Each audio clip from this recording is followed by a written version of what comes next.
I don't like the balance. I want to get into that a little bit before, but also I want to create a little bit of interest into dimension. There's kind of a, as all material has dimension as well. Let's go ahead and get this a little closer. Oop, maybe too much.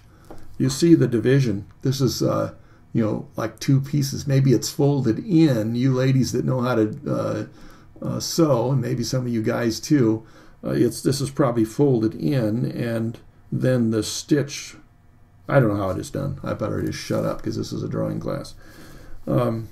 Anyway, I want to be able to have an opportunity not just to put a line down the middle of it, but again, as I am shining my light this way, remember, if I have a light source that's coming, let me get a pencil here.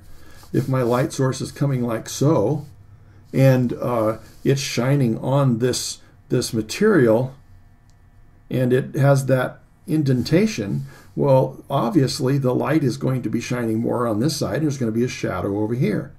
And as it comes over here, this is like our teddy bear again, it's going to shine more on this side, and then it's going to start going around to the other side of the sphere, the same effect. But I want this to be not just to be a hard line, demonstrated like this. I would rather have it be an edge to value, because that helps me be able to show a gradation even in those smallest little places. And I can still dedicate an edge like I've talked about before. And I better get another piece of paper here, because I don't want that. Oh,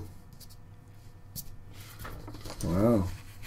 Something was on the back side or whatever, and I had that scary dot on there.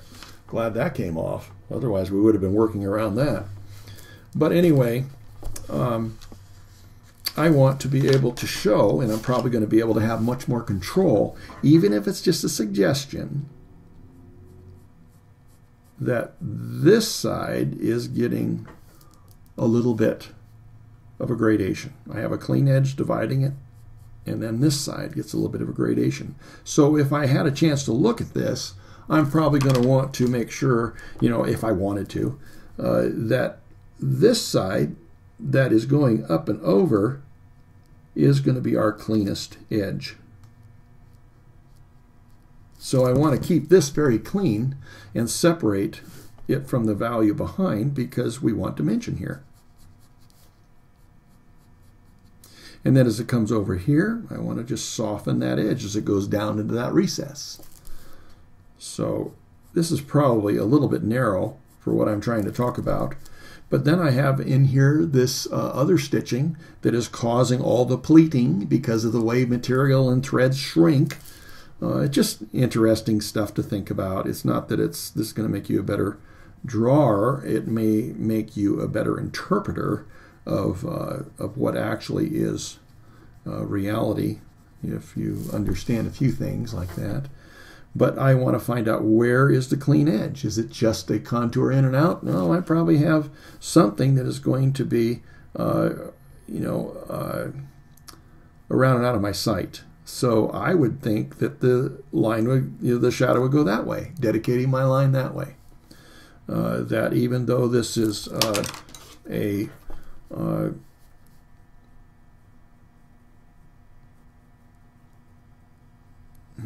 I'm trying to see what pencil is going to work for me on this. I want to have a little bit of a clean edge in there, and then I want to be able to show that this is casting a shadow on that. My decision, but I just don't want this to be a nondescript situation here. And I don't want it to become too dark. I'm probably making it too dark. But when I form it like this, I can also back it up with my eraser. I can create my clean edges, see them a little clearer, and then back everything off correspondingly. So then as this goes up and over, I want this a little darker over here, because let's see if we can get a proper valued one here. Where is it? Well, let's go back with this. It's probably the best thing. But see, I can communicate as much of this as I want to, because obviously this is a undulation, I guess, and it goes down. It's not reflecting. It's not terrible, a lot, but it's not reflecting as much of the light. And I have all these wonderful little facets here too. This has dimension this way. It's round this way. This is probably a sewn-on stripe, or maybe the material is up and over that.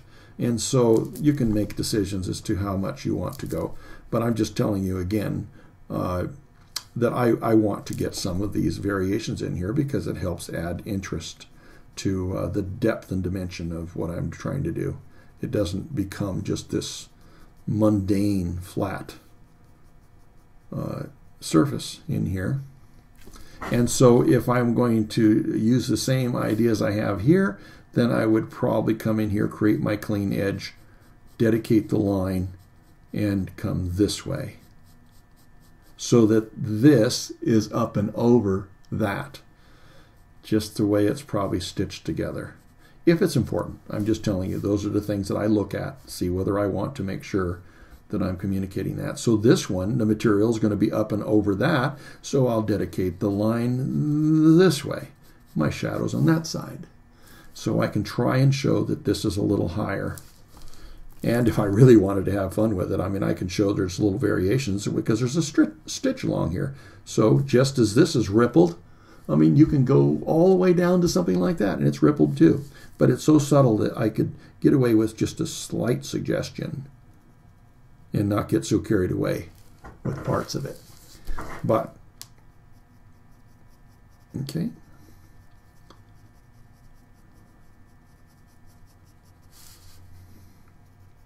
And so there's several things to consider. There's a texture running, a grain, a structure to the material that's going a different way.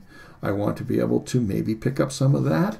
I can, maybe make a little more out of it to begin with and then tone it down as I want to pick out a little bit of it for the highlight of with my kneaded eraser. So I could come in here and I could say, okay, I now will be able to maintain some of that, but I want that to be able to catch some of this light coming this way.